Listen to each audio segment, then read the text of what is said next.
Elle porte des dizaines de fleurs en fait. Dernière éclosion de l'Encyclia granitica à l'ombre des palmiers. Une orchidée très odorante, typique des Inselberg. Après 2 mois de confinement, les visiteurs du jardin botanique découvrent de nouveaux espaces paysagers, des massifs taillés et réorganisés, et des panneaux pédagogiques flambant neufs. Des allées ou musardées, dans le respect des distances physiques. En termes de croisement, les visiteurs ne se croisent pas, c'est-à-dire que l'entrée est indépendante de la sortie. Et de plus, les portes en fait, de l'accueil restent ouvertes à l'entrée et à la sortie. Quant au port du masque, dans cet espace ouvert, il n'est pas obligatoire, sauf pour les salariés du site et les participants à des visites guidées.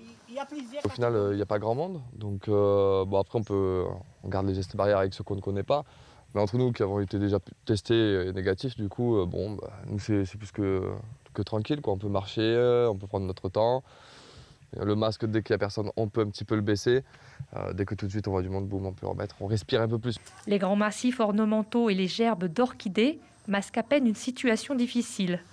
La fréquentation a baissé de 50%. Quant au couvre-feu du week-end, il est un frein à la reprise de l'activité, à l'image de la maison de la Vanille. Les travaux d'aménagement du Carbet sont aujourd'hui à l'arrêt. Pour l'instant, on est absolument sur notre trésorerie à 100% quasiment. Si la situation perdure, c'est vrai qu'il faudra que nous, on trouve des stratégies nouvelles de développement, c'est certain.